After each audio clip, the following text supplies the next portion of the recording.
Hello friends, जय माँ बगला मजेंद्र सिंह। जस्ट मैं अभी अयोध्या पहुँची हूँ। आपको सच बोलूँ ना, अयोध्या में राम नगरी में आके एक अलग सा सुकून और अच्छी एक वाइब्रेशन मिलती है। कहते हैं माँ सीता जी पे धोबी ने एक धोबी के लांछन की वजह से वहाँ से चली गई थी, लेकिन नहीं, कोई भी बहू अपने ससुराल को कभी बर्बाद नहीं करती। आज की बहुएं तो भले अपने ससुराल को बर्बाद करती, लेकिन यहाँ जो वाइब्रेशन है नारायण और लक्ष्मी का है ना, वो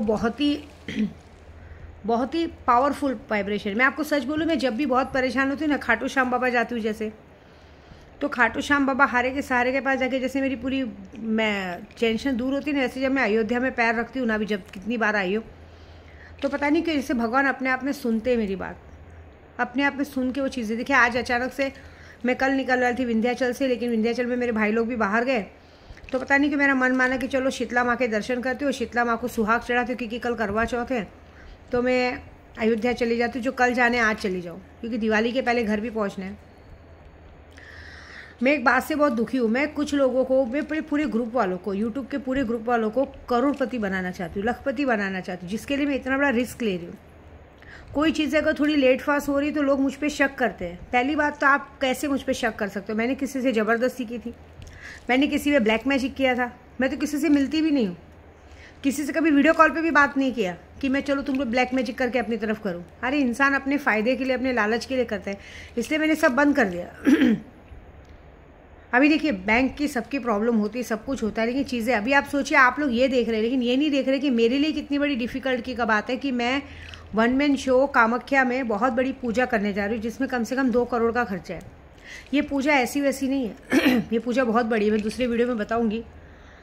मुझे वो सब खुद अकेले सफ़र करना है। देखिए, कामाख्या एक ऐसी जगह है ना, आप लोगों को लगता है वहाँ पे फ्री में, ऐसा कुछ नहीं है। अभी जस्ट मेरे गुरु का मैसेज आया मुझे, आपको शायद झूठ लगेगा, अभी जस्ट मेरे गुरु का मैसेज आया कि फटाफट पैसे भेजो, बुकिंग करनी है, बुकिंग नहीं होगी तो वहाँ पे भैंसे बलि के लिए बुकिंग नहीं मिलेगी। मैं कामाख्या जाती हूँ ना, भले वो मेरे गुरु हैं, भले मैं वहाँ रहती हूँ, लेकिन तो भी वहाँ जो पूजे का पैसा लगता है, पहले पूजे का पैसा देना पड़ता है। पहले 10 दिन पहले आप पूजा का पैसा दोगे, तब जाके आपकी पूजा करवाई जाएगी, ठीक है। और भैंसे वाली की पूजा कम से कम एक पूजा 1.5 2 2.5 लाख की होती है, ऐसे सरल नहीं होती। कम से कम एक भैंसे वाली की पूजा करोगे आप, कम से कम 2 लाख का खर्चा जाता है, और ऐसा आना जाना सब पकड़ो तो 2.5 3 लाख होता है। मैं तो 10 महाविद्या कर रही हूँ। आप लोगों को मजाक लगता होगा, मैं यहाँ लोगों को करोड़पति बनाना चाहती हूँ, लेकिन तो भी मैं हार नहीं मानूंगी। देखिए, मैंने आप प्रण लिया है कि मैं अपनी दिवाली भी धूमधाम से करूंगी, मेरे जितने ग्रुप वाले हैं, जो लोग मुझ पर विश्वास करते हैं, उनकी भी दिवाली धूमधाम से करूंगी। नहीं चाहता तो उन सबके अकाउंट में लाख लाख रुपया तो मैं भिजवाऊंगी दिवाली करने के लिए। ये मेरा वादा है, ये मेरा 100% का वादा है। बोलने से अच्छा उन सबके अकाउंट में लाख लाख भिजवाऊंगी। और देख लेना, इस बार दिवाली गोराई में, देखो, लोगों ने मेरी नवरात्रि बिगाड़ने की कोशिश की, मैंने माता की चौकी धूमधाम से की। माता की चौकी को बिगाड़ने के लिए उन लोगों ने मेरे बच्चों पर वार किया, ठीक है ना, मुझे नीचे गिराने का। मैं एक बात बता देती हूँ, अगर मेरी औलाद जिंदा नहीं बचेगी ना, मेरी औलाद को तुमको मारना है मार दो, फिर याद रखना, फिर किसी की औलादें जिंदा नहीं बचेगी। तुम लोग जो भड़वे लोग 2 इंच के खड्डे के लिए, है ना, किसी की भी बातों में आके किसी की भी घर पे वार करते हो, एक बात याद रखना, तुम्हारे घर में कहते हैं ना, तुम्हारे घर में कोई औरतें सुहागन नहीं बचेंगी, सबकी मौत होगी।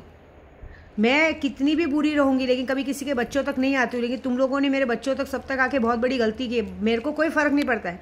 हम इस जो पूजे पाठ में है ना, अगर हमारे ऊपर से कोई चीज़ चली गई तो हम ये मान लेंगे कि जान दो, हमारा नसीब ख़राब था। लेकिन फिर याद रखना कि फिर तुम्हारी 7 पीढ़ी में तुम्हारा कोई दिया जलाने वाला नहीं बचेगा। ये मैं लिख के देती हूँ, यो एड़ी चोटी की जोड़ लगानी लगा लो। मैं दिवाली की पूजा शानदार करूँगी, अच्छे से करूँगी, मेरे ग्रुप वालों के लिए भी करूँगी। मेरे ग्रुप वालों जितने मुझ पे भरोसा किए, जो लोग डेली मेरे लिए सीरियरती लगा रहे हैं, पूजा कर रहे हैं, उनमें से कुछ लोग, देखिए, आप लोगों के साथ कुछ लोगों के साथ नुकसान हुआ है। क्यों?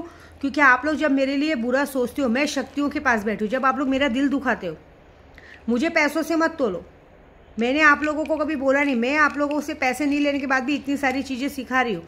लोग लाखों करोड़ों देते ना, औरतों की इज्जत के साथ खेल दिया जाता है, इतना चीज़ सिखाते हैं। लेकिन अगर कोई गुरु आपको सिखा रहा है, मैं आपको अरबों खरबों पति बनाने का सोच रहा हूँ, उसके बाद आप लोग अगर मेरी बैंड बजाने को देख रहे हो, मेरे लिए षड्यंत्र रचोगे, एक बात याद रखना, शक्तियाँ वहीं आपको उठा के पटकेंगी, वो आपको छोड़ेंगी नहीं।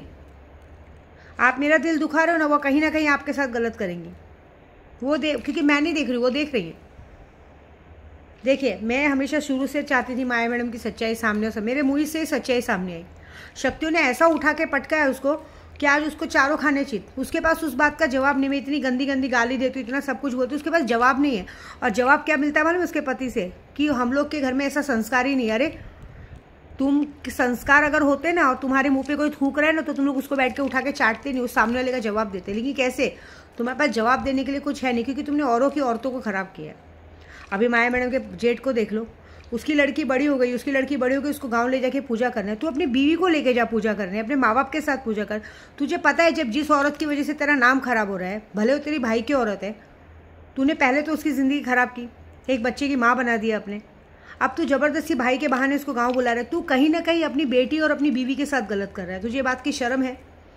अपनी बीवी की नज़र में ऑलरेडी गिर गया, अपनी 2 बेटियों की नज़र में भी गिरना है। कल वो बोलेगी बड़े होके कि हमको बाप बोलने में शर्म आती है। कभी ये डर लगता है कि जो औरत मेरे केशों को मरवा सकती है, कभी सोचा वो तेरी 3 लड़कियों को भी मरवा सकती है? तेरी बीवी से डेली तेरी अनबन होती है, झगड़ा होता है, तूने कभी सोचा कि वो काला जादू करवाती है? मैं तो तांत्रिक हूँ, मुझे पता है ना हम कैसे काला जादू करते हैं। वो तो मेरे से भी बड़ी तांत्रिक बन के बैठी है। आज की तारीख में हम तांत्रिकों से बड़े तांत्रिक कौन है मालूम है? जो हम लोग से पूजा करवाते हैं। उनका दिमाग बहुत खतरनाक रहता है। आज की तारीख में ड्रम की ज़रूरत नहीं है। आज की तारीख में सब काले जादू के जरिए सबको मरवा देते हैं।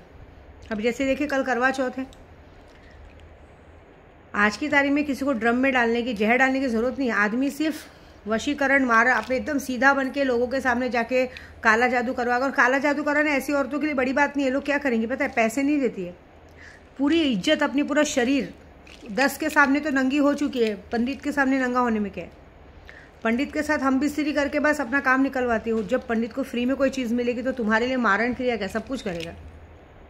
तो मैं सबको यही कहती हूँ, मेरी पूजा कोई नहीं रोक पाएगा। मैं ये खुलेआम कह रही हूँ कि देख लेना इस बार दिवाली पे। देखिए लोगों ने कहा मैंने दिवाली नवरात्रि धूमधाम से माता जी का रथ निकाला, कोई मेरा कुछ उखाड़ नहीं पाया। इस बार दिवाली भी धूमधाम से बनेगी। सिर्फ मैं नहीं, मेरा सारा ग्रुप दिवाली अच्छे से मनाएगा और उनको दिवाली की रात को साक्षात्कार दर्शन मिलेंगे। मुझे नोटों से भरा हुआ बैग नहीं चाहिए दिवाली की रात को। मुझे इन सब की मौत की खबर चाहिए। जिन लोगों ने मेरे घर तक, मेरे बच्चों तक, मेरे कारोबार तक आने की कोशिश की, जो लोगों ने मुझे बर्बाद करने की कोशिश की, जिन्होंने कसम खा के रखी है एड़ी चोटी के जोड़ लगाएंगे लेकिन इसकी ज़िंदगी ख़राब करेंगे, इसका यूट्यूब पे नाम ख़राब करेंगे। जिसने कसम खाई है ना, इस दिवाली की रात तक तुम्हारी मौत तो पक्की है। ये बात तो पक्की है, लिख के लेना। तो माया मैडम तुझे भी बोलूँगी, तेरे भाई की मौत पक्की, क्योंकि तेरे भाई की गलती से देख मेरा भी भाई है। आज आपको पता है मेरे मिस्टर को मेरे भाई पसंद नहीं करते, क्योंकि देखिए जहाँ पे कोई भी भाई नहीं चाहेगा कि उसकी बहन का पति 2 औरत लेके घूमे। मेरे भाई ने तो बात ही नहीं की, देखा भी नहीं। हम लोग माया मैडम के भाई के जैसा नहीं है। माया मैडम का भाई तो दलाल है, उसको क्या फ़र्क पड़ता है उसका जीजा उसकी बहन के साथ रहे या 10 के साथ रहे। उसको ये फ़र्क पड़ता है कि वो तो खुद की बीवी को सुला दे अपने जीजा के साथ, उसको क्या फ़र्क पड़ता है। तभी तो इतना झगड़ा होने के बाद भी बच्ची होने पे बच्ची को, मेरे को तो अभी कुछ गलत निकल रहा है मुझसे, लेकिन नहीं बोलूँगी मैं। ऐसे लोगों को कोई भरोसा नहीं। लड़कियाँ इसीलिए पैदा करते हैं कि जीजा को, भाई को, सबको खुश रख सके। ऐसा हो जाएगा। मेरे को हमारे गाँव में पूछा भी नहीं हो। सबसे बड़ी बात, कुल देवी, जगत जननी, माँ विंध्यवासिनी, इन्होंने मेरा दिल दुखाया। जाने के बाद 24 घंटा ड्रिंक। मैं हमेशा बोलती हूँ पूरे रास्ते अच्छे से रहो। मैंने बोला गांव जाके 2 दिन ड्रिंक मत करना, लेकिन वहाँ जाके भी मेरी नाक कटा दी। कल सुबह पहुँचे, कल सुबह से लेकर 11 बजे तक बंदे ने भाई दारू पिया, पड़े रहे, बेहोश पड़े रहे, कोई फ़र्क नहीं पड़ता है। माता रानी ने भी वही किया, दर्शन नहीं दिया। आज भी सुबह जब मैं निकल रही थी, माता रानी का पट 12 बजे तैयार होने के लिए बंद हो जाता है। जहाँ पे अगर कुल देवी आपसे नाराज हो के आपको दर्शन नहीं दे रही तो समझ जाओ कि आपके साथ बहुत बड़ा कांड होने वाला है, आपके यहाँ बहुत घात होने वाला है। आप लोग दिवाली होली पे जाते हो, सैलानी जाते हो, इधर जाते हो, लोगों पे वार करते हो। हमारी कुल देवी वहाँ से बैठे बैठे आपकी बैंड बजाएंगी। इस बार दिवाली में प्लानिंग हुआ है ना, फिर से जाओ देख लेना, तुम्हारे में से किसी न किसी एकाक की मौत तो होगी। मेरे को तो शर्म आती है माया मैडम के जेठ पे, रवि पे, मैं मुंह पे नाम लेके बोलती हूँ। तुझे शर्म आनी चाहिए, तुझे अपना परिवार देखना चाहिए, अपनी तेरी बेटियाँ जवान हो रही है उनको देखना चाहिए। तू कैसा बेशर्म आती। तेरे से अच्छे तो शेट्टियार लोग हैं, एटलीस्ट उनकी बेटियाँ बड़ी हुई तो उन्होंने नशे का धंधा छोड़ के रिक्शा चला रहे। तू तो उनसे भी गया गुजरा रहे। और 2 औरत की 2 कहते हैं ना 2 इंच की चूत के लिए तो अपनी बेटी को धोखा दे रहा है, बीवी को धोखा दे रहा है। तुझे क्या ज़रूरत क्या है उसको गाँव ले जाके अपने साथ वो करने का। हमारे गाँव में ऐसी औरत में थूकते भी नहीं है। तू तो उससे भी गिरा हुआ है, तेरे को तो चुल्लू भर पानी में डूब मरना चाहिए। तो अपनी बेटी का भी सगा नहीं है, तो एक औरत के चक्कर में आके अपनी बेटी को, माँ को, बीवी को, सबको धोखा दे रहे हैं। क्योंकि उस बीवी ने बुरे वक्त में तुम लोगों को कहते हैं ना हॉस्पिटल की गंदगी उठा के तुमको ज़िंदगी दी थी। और ये गेंडी क्या कर रही थी, ये सिर्फ बैठ के सबका मुंह ताक रही थी। इसकी हालत तो बहुत ख़राब होने वाली, देख लेना। इसके भाई की मौत होने के बाद इसको ऐसी गंदी बीमारी लग चुकी है कि ज़िंदगी में कभी उठ नहीं पाएगी, ये वादा है मेरा। तो बस ये बोलूँगी मेरे नाद मत लगो। पूजा बहुत बड़ी चालू है। देखिए मेरे खुद के सुहाग को भी मेरी कुल देवी ने दर्शन नहीं दिया, मतलब जगत जननी खुद नाराज़ हुई। मैं तो कसम खाई हूँ कि अगली बार तो उन्हें लेके जाऊंगी नहीं, क्योंकि भाई हर जगह जाते हैं कि जब वहाँ जाते तो ये अपनी असली औकात दिखा देते हैं। दामाद के जैसा रहना तो छोड़ो कि अच्छे इंसान के जैसा भी रहना इनसे आता नहीं है। मैंने तो सोचा आगे अभी कामाख्या की यात्रा पे निकलूंगी, 2-3 दिन के लिए जाऊंगी तो देखेंगे क्या करेंगे, लेकिन अपने साथ तो लेके नहीं जाऊंगी वहाँ तक। और गलती से लेके गई तो भी मुझे पता है मेरे भाई लोग तो बात करेंगे नहीं, क्योंकि मेरे भाई ऐसे गिरे हुए नहीं है कि एक इंसान उसकी बहन के साथ गलत करे और उससे बात करके उसको सरापे बिठाएंगे, बिल्कुल नहीं। ठीक है, जय माता दी।